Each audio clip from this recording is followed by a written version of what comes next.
There we go. Hello and welcome to the OnlyBets Sports Podcast here on your Thursday to give you the best bets in your day of sports. Very excited. We had a very nice bounce back day. If I counted right, I think we went 5-2 for the brand.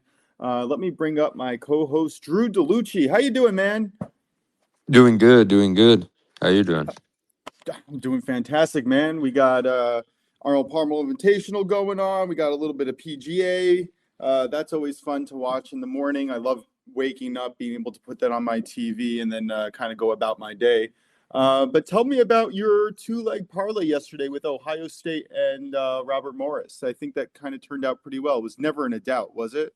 No, I was never in a doubt. The first half for the Robert Morris game was like very ugly. They were never really down a lot. I think the most they were down was two, but neither team could really score. And then Robert Morris figured out how to put the ball in the basket and pulled away. It was a great defensive game the first way around. The crazy thing is with Ohio State, Penn State, like Ohio State, they got up 20 in a hurry, and then I think they ended up winning by like 30 plus. And actually, both of them actually covered their spreads too. So, yeah, that one was never really a doubt. So I appreciated that from them. Yeah, that was a nice little cash there. I went 1-0. The Clippers also never in doubt, just dominated that game from the get-go. And the Carolina Hurricanes on the 60-minute money line, that also came through, even though they were 5-2 at the end of the second period, sorry. And then they actually allowed their opponent to kind of climb back into it, but they did end up winning by 2 goals, so that cashed almost sweat-free. PrinceOfPicks, he went 2-1. Unfortunately, Braintree couldn't score, but Man City, scored 2 goals. One in the first half, one in the second half. That was great. And then Marseille and the Aberdeen Celtics. The Celtics game, that was just a no-brainer. Both teams to score in over 2.5 goals. I mean, that's just a cash cow. Our main man, Squishy, he went 1-1. The Islanders kind of just gave up at a certain point in that game, even though they had good shots. They just couldn't get it done. But Vegas, Detroit, that went to 7 goals, so that cashed the over 6 at near even money. So we'll take a 5-2 day, and I appreciate everybody for tuning in. What do we got for today, man? Yeah, I don't mind going through kind of like the WBC Classic. Like Oh, it honestly, was so much fun last night. I I cannot know. believe that Chinese Taipei lost. Lost to Australia as big favorites. And the thing that I remember I mentioned in the chat for the Korean game, I said, hey, them to score a run in the first inning isn't a bad look at plus 105. And then I didn't do it, but then I woke up and I saw they scored 4 runs in the first inning. And because like something I said, Koreans, they may not be the best pitchers, but they know how to score runs. I watch the Yeah. KBO. I don't watch the KBO, but bet on the KBO. Because you watch the KBO, you stay up very late. Yeah, But it's a little bit like 2 a.m. Oh yeah, the KBO has a bunch of hitters. That was a crazy grand slam from. It's ironic. The person who hit the grand slam is Moon. So he had a moon shot, as you would say. But shout out to them. They won 11-4. The Koreans. Yeah, I covering that yeah. 6.5 spread. Yep. Well, their first 3 innings runs was 3.5, and that covered in the first inning. So Yeah. I did not pay attention to the times that game was starting, and I was actually going to it was wake up this 5 morning a.m. and bet Eastern. on the run line. And yeah, I like woke up and I was like, oh shoot, I missed it. Yeah. Because it's just you're talking about a really good team, a professional league team versus people who have second jobs. That's it. There's not a comparison between those two teams. So Korea was definitely the right move. We're gonna see if they're able to keep that up, and when the level of They're a sleeper competition team. kind of goes higher. I'm gonna say that. Like they're a very dark horse of possibly getting far because of the ability to score runs, Yep, make contact. I will say. their They're lack not of like pitching depth though might. yeah, All it takes is one loss yeah. in the next round, and you're done. So That's the one it's thing. They're pitching depth. The kids screw them. Yep. And that's kind of what I like to look at, but their scoring is undeniable. And we're probably going to see the same thing from Dominican Republic and Venezuela as well. Great hitters, fantastic, but not a lot of pitching depth, which can hurt you in the long run. But let's move into what do you got for today in college basketball? We have a couple of exciting games, not a huge slate, right? But what can we expect? Oh, it's actually it's a pretty big slate, Is it? which is good and bad at the same time. There's quite a bit of games. that there's quite a bit of looks spots that I like, but of course we have to be selective, right, of what we do. I think it's not a huge slate. I think it was like 30 to 40 games, but there's some good spots. Like one I'll go with. It's actually starting at 2:30, and I mean 4:30 Eastern, 2:30 my time. And personally, I'm not just doing it because it's the first game. I was looking forward to this game. We have Drake at Southern Illinois. Drake is not the team that it used to be like last year, guys. People forget, of course, they lost their coach, they lost their best player, Bennett Sturts, and they lost other players because it was like a package deal to go, because we all know Drake is last year. They had like two losses on the season. They had an upset in the first round. Then they played Tech and lost. But Sturts and them, they're in Iowa now. Drake is not good anymore. Vegas still gives him like respect. They've lost 7 in a row, while Southern Illinois I think won like 5 in a row. I think Southern Illinois is the better team. I love their -4.5 in this portion.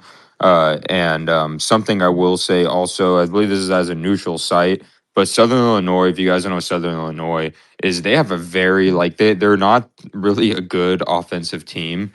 But they have like the best defense in the conference, like by far. I think they have a top 30 defense in the nation, period. And they've split the series with Drake. Last time Drake actually beat them was in January. I mean, Drake has reeled since then, and they beat Drake the last time they played by 5.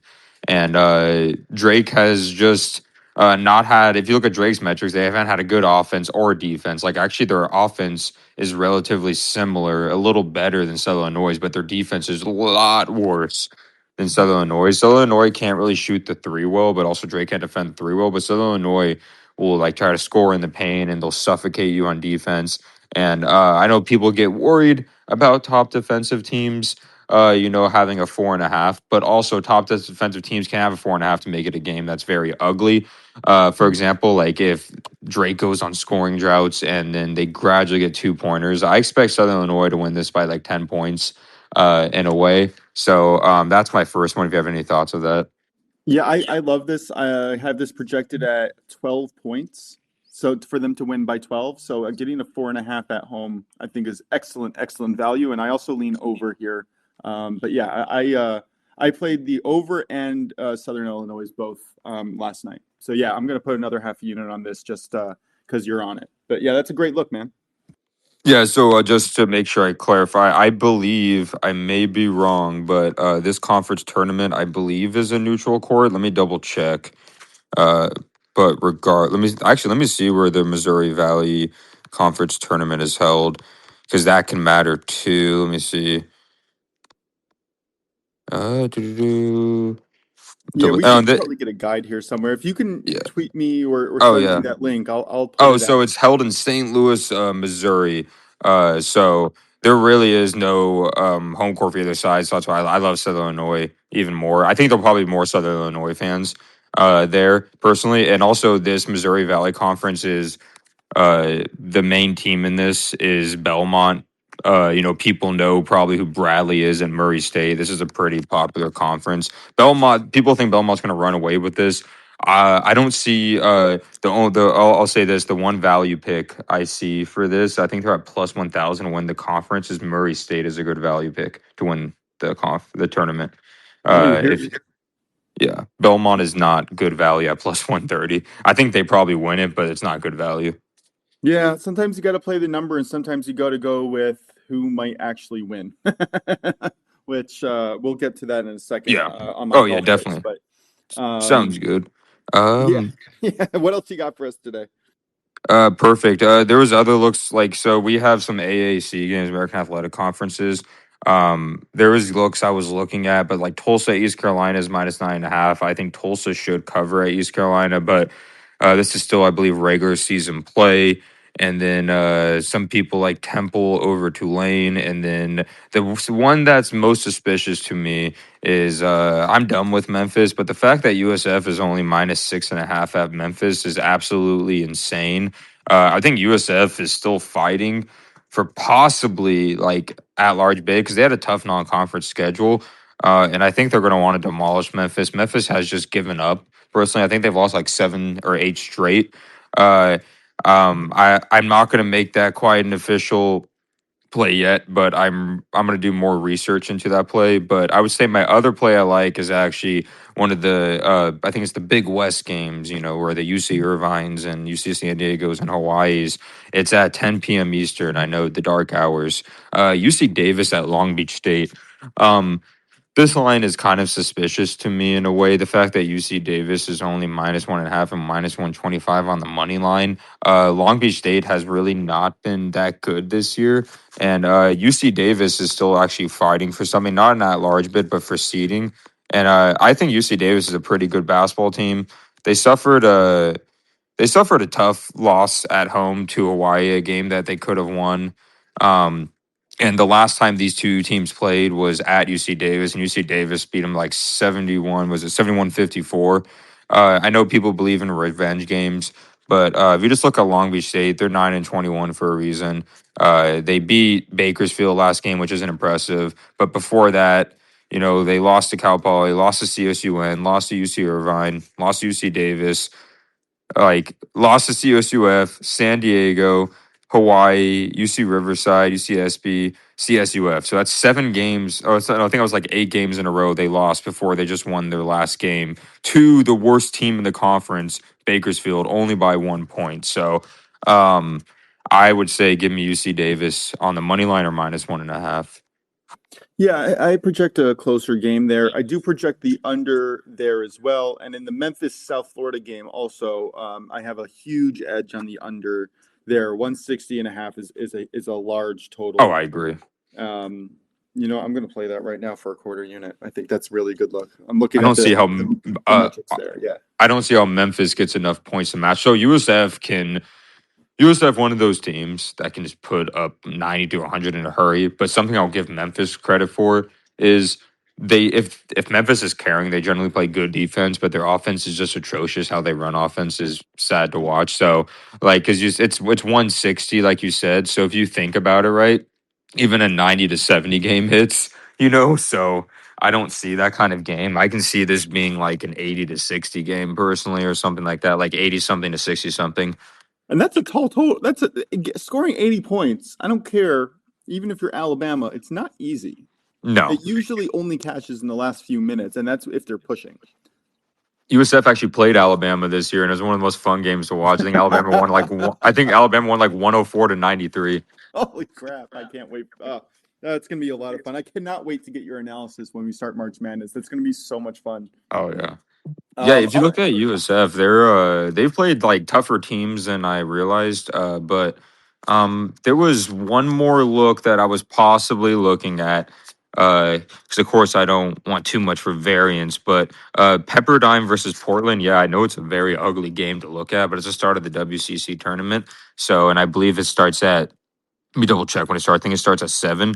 But I have here at 9 Eastern. yeah, 9 Eastern. So the interesting about this game is, right, the over-under is 152.5. It was 151.5 yesterday. So last time these two guys played, the over soared. And Pepperdine has been an over machine. The last 10 games for Pepperdine, the over has covered. I think it's been about 50% for Portland, but I think 152.5 personally is too low for this kind of game, just because just how Pepperdine likes to play, and there's not going to be much defense. I don't think in this game it's the first round of the conference. And then if you look at the over under results for Pepperdine in general, right? I do team rankings, right? So if you look at how much, so what I'm going to say is when I say plus, that means how much the over went over, right? So in here, the last game it went over by 9.5 points. The game before that went by over 21.5 points.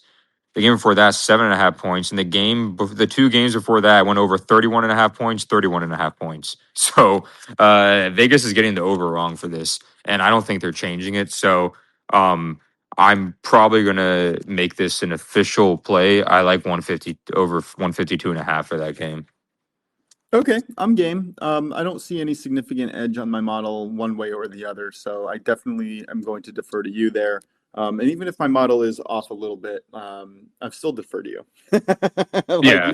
you're on fire, bro. Like I love the fact that Yeah. you're on our show and that you're not just on it. You're a part of it, hosting it and giving us solid analysis day in and day out. I did have one question for you here on the Michigan State game. Is there any chance that Michigan State doesn't cover their full spread? I think it's like an 18.5. Oh, you reminded me about the Michigan too as well. So yeah, I'll tell you Michigan State. So this is an interesting game, right? So I know this sounds weird, but this is kind of like I think a revenge game, Mish. Yes, because I don't know if you guys remember the last game between these two, but Rutgers almost beat them in overtime. And I know it sounds weird since they did win. It's not a revenge game, but I think Michigan State is going to come for absolute, like, as they say, like absolute murder, and stuff like that. But the thing about Rutgers, though, Rutgers has been a very gritty team recently, and they've been covering which is very scary because like the last game they played against Maryland, they ended up beating Maryland, and they play teams close. The one thing I would say in this that I like over Michigan State covering is the under. I like under 145 at 1.5 because Rutgers relies on turnovers to get a lot of their points. And then they've been playing pretty good defense and they've been playing really low scoring games. So 19 points always scares me, but I would say the under is probably better. Okay. Yeah, I don't mind that. I kind of saw this game, circled it because I saw that it was close, didn't think that it should have been close. So I took the Michigan State spread and I pared it down to 9.5. So Yes, I like that. Yeah, I have Michigan State at minus 9.5 on the spread. And when we get to hockey, I will give out the other parts of that parlay. Yep, and then really quickly for you reminded me because I always want to talk about Michigan games, of course. Michigan at Iowa. The fact that Michigan is only like 8.5, I think is kind of disrespectful. Personally, I think Michigan wins this game by quite a bit. I'm not gonna make official play because I don't want to do, of course, too many plays in college basketball for variance reasons. Because I already have 3, but I really love Michigan here. I know people say that Michigan already secured the outright bid, for the Big Ten tournament, but Michigan actually can do something here that has never been done in Big Ten basketball history: be 10-0 on the road in Big Ten play. Because the only game they've lost in Big Ten was at home to Wisconsin. So I think they know about that record. I think they want that record. And also, there's a big rebounding advantage here. I know the size on KenPom says it's the same, but that's deceiving because Ohio State's size really isn't in the center position and that stuff. Their size is usually like around the small forward, power forward position.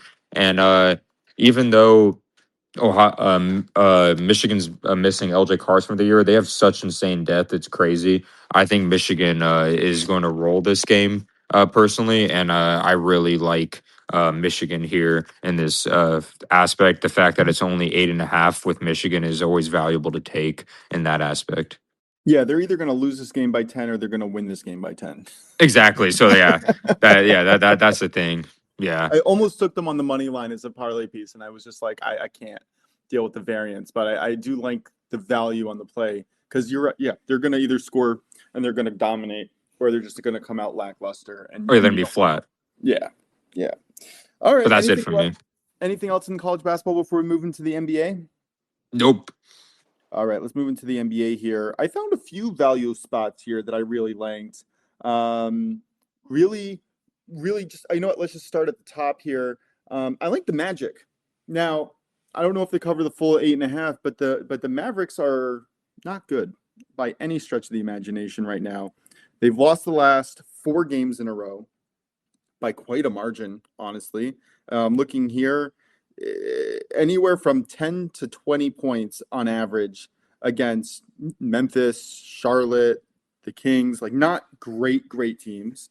And then I'm looking at Orlando, and while they've won only 3 out of their last 5 games, they've played competitively against the top teams in the league. They played competitively against Detroit, Houston. They beat Clippers. They beat LA, and they beat Washington 2 days ago. So they have a little bit of a break.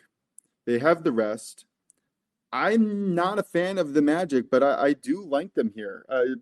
Going to take them as a parlay piece here at minus 2.5. And I'm going to pair that with the Heat at -5.5 against the Nets. They just blew them out yesterday. So granted, I think variance comes in and maybe they don't cover the full spread like they did yesterday, but are the Nets can't be competitive. I don't see them at all. Like I don't care who starts for the Heat. I think this is a slam dunk, pun intended. So I'm going to take that 2-leg parlay, the Heat -5.5 and Magic -2.5. And then I also have another 2-leg parlay. I'm going to take the Suns -4.5. Again, this is just a competitive team that has their pieces back against Chicago Bulls who have no interior defense. So I do lean over in that game, but I think that the Phoenix Suns do cover, even if they're right. Chicago Bulls lost 4 of their last 5. Phoenix also won 3 of their last 5, but also have remained competitive against decent teams. They beat the Magic, they beat LA, they beat the Kings. They did lose pretty badly to Portland and Boston, but again, this is the Chicago Bulls, and they're in no position to really compete here. The only team that they've beaten is the Milwaukee Bucks, who are off and on anyway. And then the other team, this is probably my favorite position of the night, the Nuggets, +5.5 against the Lakers. We've talked about it a lot of times in the show. We don't think that the Lakers are that good. The Lakers on the road are decent. They're not bad, but you're going to give me 5.5 points on Denver as the home team. I just don't see it. So I'm going to take that 2-leg parlay. That's at -131. Suns 4.5 and Nuggets +5.5. I don't mind the Nuggets -4.5 on their actual spread either. That's something that I looked at, but I've kind of been having success with these parlay pieces, so I'm just going to go for it. Do you have any thoughts on that? And No, either of those plays or anything here?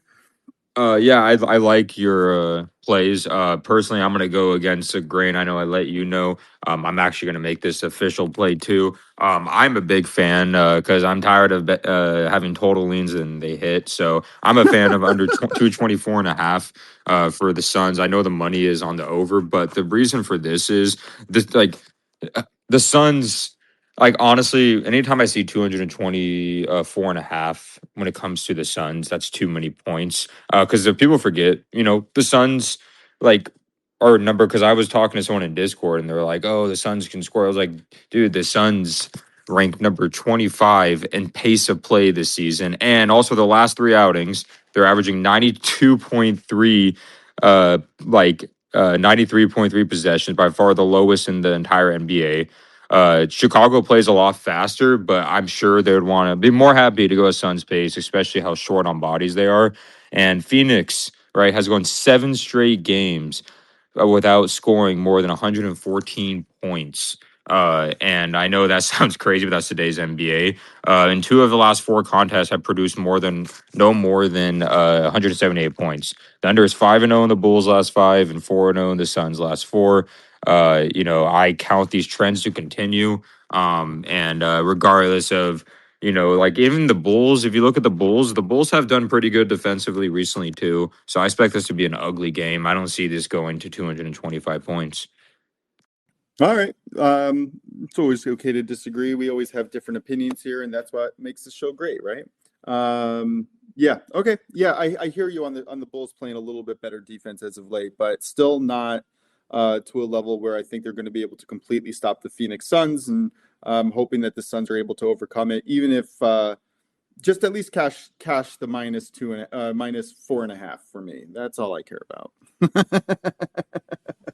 Any other leans in the NBA or thoughts on any of the other games? I mean, there's not so many games here when I'm looking at the schedule, but decent enough.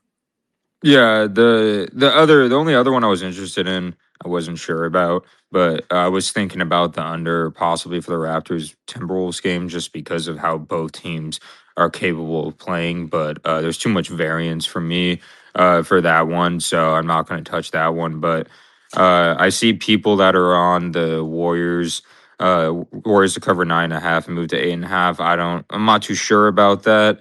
And then yeah, there's really nothing else. No interest in the Lakers Nuggets game. I do like the Magic here, but yeah, that's pretty much it for me for the NBA. Yeah, the Magic and Nuggets really jumped out to me, and then just taking the Heat against the Nets, that was like a slam dunk. And then the Suns was kind of out there, but again, um, yeah, we're gonna have to see and watch. I'm excited to see the slate. Let's move into hockey here. We've been pretty good. Your leans have been hitting here too. I'm excited to hear what you have to say about this slate. I'm gonna go real quick here. So before I mentioned that I had Michigan State minus 9.5, I'm going to add, and this is a little different from what I've been doing, but if you want to play each game individually, I don't mind that. Tampa Bay Lightning plus 1.5 on the spread, and Buffalo Sabres plus 2.5. Sabres are playing Pittsburgh. Now, Pittsburgh has been playing all right, but the Sabres are 4-0 coming off the Olympic break here. And they're really good on the road. And I think that even if they lose, I think they win. I think the money line price at minus 110 is a great look. I'm just going to take the plus 2.5 on extreme variance, and because I was able to get the juice to where I wanted it to play this.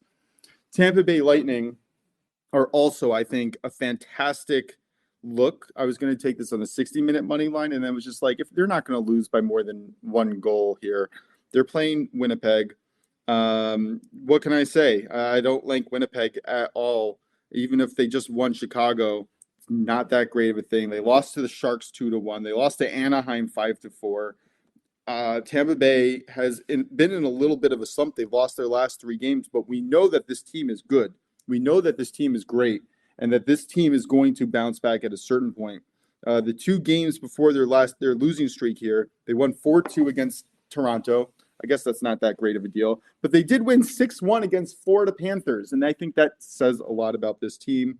Their shots disparity and expected goals are not even close. I very much expect the Tampa Bay Lightning to bounce back here and get the win.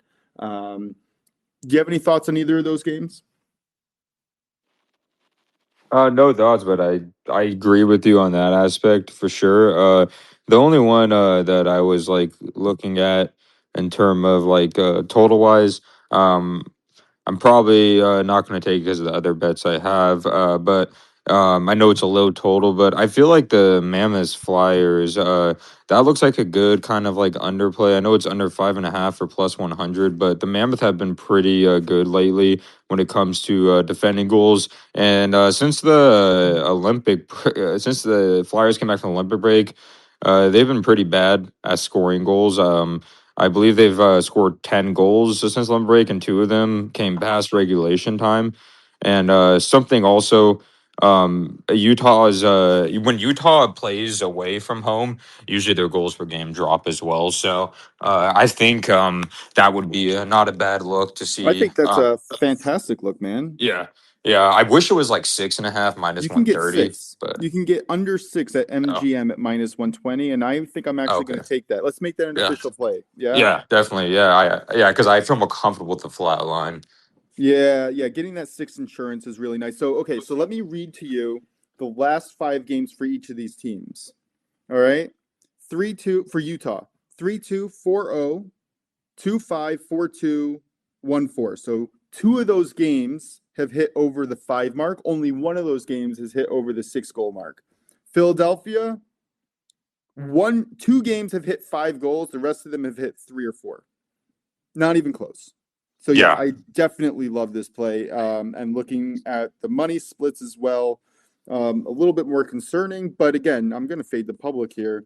I think that there's a lot of value on this under 6. So yeah, let's lock let's that do in it. right now. Yeah, definitely. Going to play I that on like that a MGM lot. under 6. Just to add that to your plays when you send me the recap at the end of the day. And you Yeah. can find this actually. I'm looking at the other books here. Caesars minus 125, FanDuel minus 128. And again, that's not great juice, but for what we're getting here, I think that there's a lot of value there. So Oh, and definitely a straight look. to all the listeners, by the way, if it hits exactly 6 goals, that means you get your money back. So that's what 6 means, flatline. Yes, thank you for that. We should probably start explaining some of those details as well, because I'm sure that there are new listeners who are just listening for the first time, or maybe not so experienced with in the betting world. Because I remember when I first started betting, I thought it was like, oh, if it hits 6 exactly, do I lose, right? Because it wasn't under 6. Like, no, you get it back. That's why they do half. So I was like, oh, okay. Yep, and then there's also 1.25, which splits your bet between on a 1 and a 1.5. There's a lot of fun things in the Asian spreads that you can do. We were talking about this in the chat last night. All right, so let me just finish up my parlay here. So the first leg was Michigan State minus 9.5, right?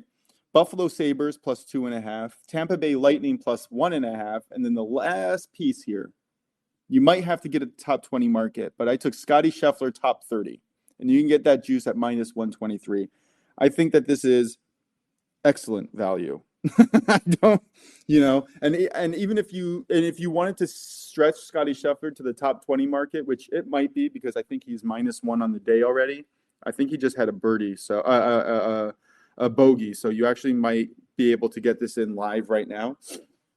I mean, Scotty Scheffler, I think, is just going to dominate this the API here, the Arnold Palmer Invitational. He tweaks his shots before these major tournaments, and we've seen him come out on fire. And we've already seen this. He had 2 birdies in the first 4 holes. Then, yes, he had a bogey, but I fully expect him to be in the running here. If he ends day 1 in top 40, I think that there's no stopping him. I think he runs away with this tournament.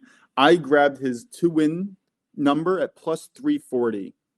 And if you're looking at the metrics, I mean, he just dominates. There's no one even close. Rory McIlroy a little bit, but it's not even close. Scotty Scheffler on every single metric, essentially, is a clear front runner. And I'm just going to keep putting a half unit as long as we're getting lines north of 300. That's it. It's just going to be a regular play for me. And we're going to hit this more often than not, I think, over the full year.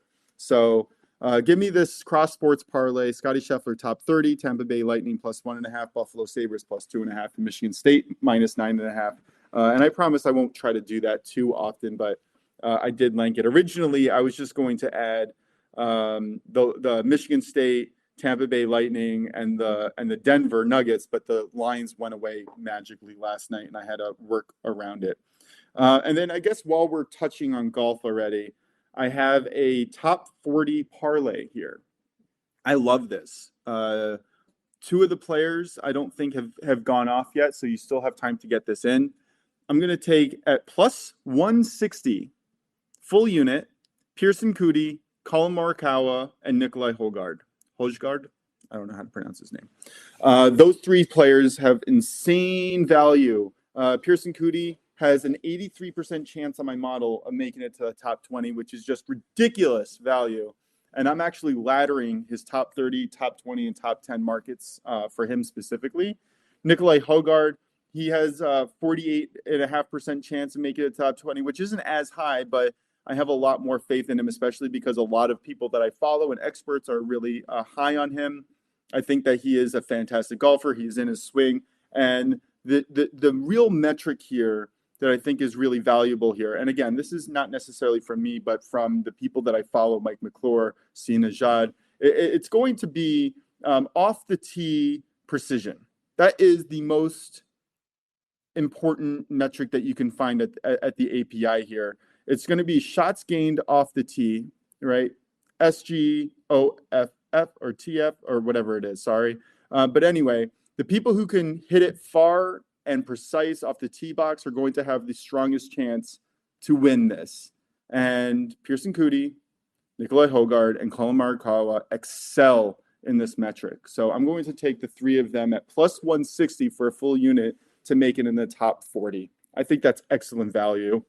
And then the other one, which you can definitely still get in, Pearson Coody, first round leader. I wrote a new model, experimenting with it. I threw $5 on it, but at plus 4,700 on DK, I think there's some value here for Pearson Coody to go low in round 1. Any thoughts there on golf in general, or any plays that you were looking at, or golfers that you're excited to see? No, necessarily take on that. I do have somebody in my Discord that does a lot of it, and he's usually pretty good at it. He's an admin golfer, but yeah, no really take on those.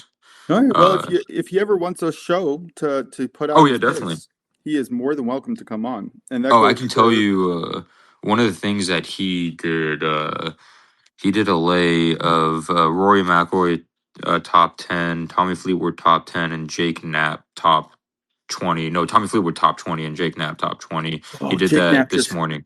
Jake Knapp just exited. I think I just saw a notification. Yeah, he just mentioned that. That's brutal. And then That's a he brutal does like he'll do like straights of like people's how many strokes they get for the round, and he does pretty well with that. like round scores. Yeah, like round scores like under 60 something and a half or over, like something like that. Yeah. Yeah. I was hoping that we would have Rick Kansas, 22, I think is his full name. Rick Kansas, 65. Sorry, to talk to us about tennis. I'm just gonna give his plays. I know that he wanted to be on here, but he couldn't. I'm not such a better in the tennis world, but I've been following Rick Kansas for a while, and anything that he says, I immediately put some money on it. Indian Wells today, Alex Michelson money line, and Cartel Kartal to win 2-0 in set. This is also the same thing as the set spread -1.5. You can get that parlay at +150. And then he has another money line parlay of Dimitrov and Baz. And that gets +112. So two nice plus money parlays here from our main man, Rick Kansas. And if you're not following him, I recommend following him. He puts out plays pretty much daily. Not so loud about it, very quiet, but you know what? Those quiet ones cash. All righty. I think that might be it for our show. I did want to, I guess, mention my World Baseball Classic. I don't know why I keep saying that. I like the USA and Mexico to finish 1 and 2 in exacta. That is a little bit juiced, but if you can find that as a parlay piece, I really don't mind.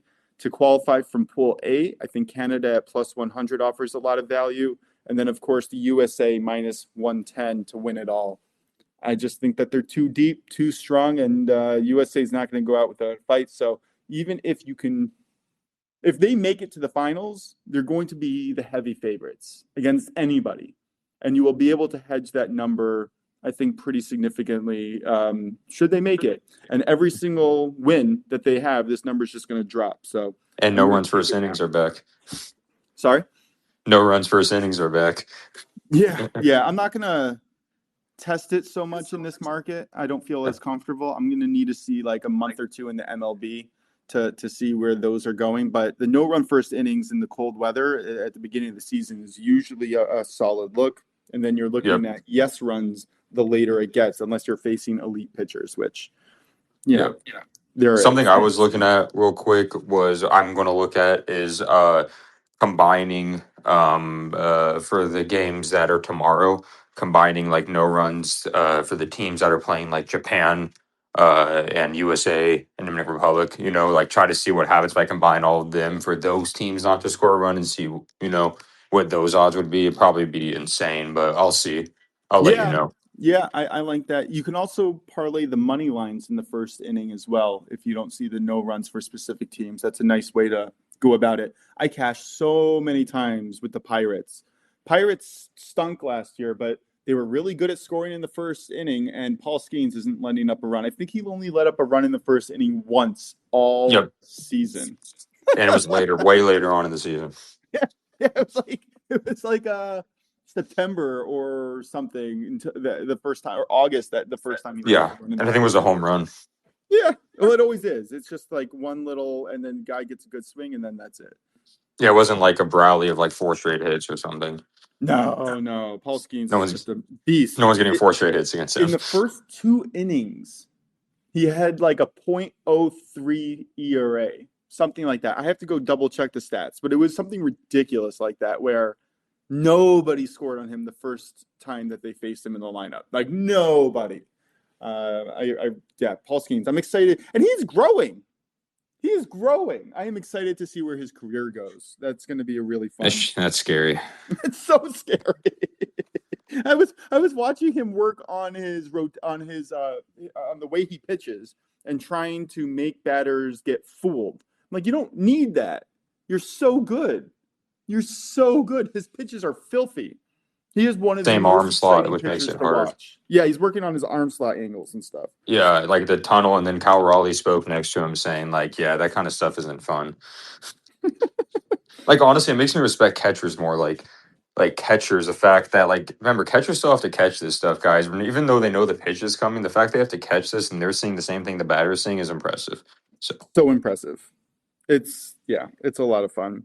I did want to mention in baseball, Yerkes Profar just got suspended for another 160 something games for That's failing ridiculous. I don't understand. What are you doing? What are you doing? Like, One did more, you he's not learn out. your lesson last year? Do you not have a warning? Did you not think that this was like if the kids in my high school, right, failed a drug test, you know for sure that they're going to get tested the next week or the next month. You are in the major leagues. How is this happening? You're making millions and millions of dollars. Can't you get someone to like fake piss for you or something?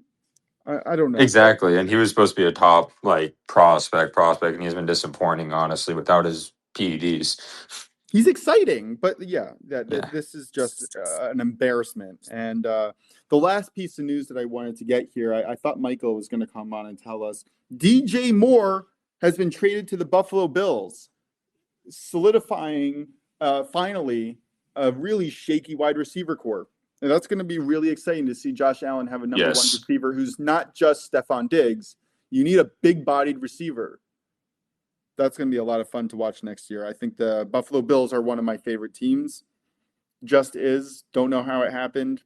I'm a Giants fan, but they're going to be exciting next year. I think Josh Allen knows that it's now or never and the time is slipping away. Yeah, that's all I can say on that. Squishy just let out a message or a tweet. Boston, Nashville over 6 at plus 100. Gonna definitely take that line.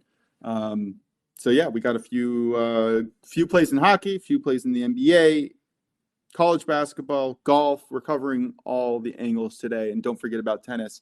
Why don't you recap us with your best bets, man? Yep, I just sent him to you as well, by the way. So, I appreciate that. Thank perfect. you. It makes it easier for me so I can read them off, Yeah. But That's why I try to do it the night before. yeah, Even. I'm like, here's my plays. If I add one, I'll add it. perfect. My best bets are the Suns Bulls under 224.5, Pepperdine Portland over 152.5, UC Davis money line, SIU minus 4.5. That's Southern Illinois University, and Mammoth and Flyers under 6. Oh, beautiful. I have two NBA two-leg parlays. The first one's featuring the Suns at minus 4.5 and the Nuggets plus 5.5 at minus 131. You can play around with those numbers as much as you want. The other two-leg parlay is the Heat minus 5.5 and Magic minus 2.5. That's at minus 127. I have a massive cross sports parlay featuring top 30 market for the best in the world, Scotty Scheffler. You could probably still get this at the same price at top 20 right now, which I love, especially that he's coming out in the first round. Tampa Bay Lightning plus 1.5, Buffalo Sabres plus 2.5, and Michigan State minus 9.5. And then I did mention a few plays in golf, Scotty Scheffler to win it all at 340. And then a top 40 parlay with Pearson Coody, Colin Morikawa, Nikolai Hojgaard. And that's at plus 160. I mentioned a Pearson Coody first round leader at plus 4,700. And then finally, my World Baseball Classic plays, which is an exacta featuring the USA 1, Mexico 2, Canada to qualify from Pool A at plus 100, and then to USA to win it all. Any other thoughts before we close out for the day, man? Nope, no thoughts from me. All right. Thank you guys so much for listening to the show. We are crushing every metric out there. If you can repost us, like us, rate us, review us on all the podcast platforms out there, Spotify, Apple, YouTube. We're on there. You find us. We appreciate it a lot. From me, SternBets, DrewDelucchi, and PrinceOfPicks, who couldn't be here today. Thank you so much for listening and have a wonderful day. Let's cash those tickets.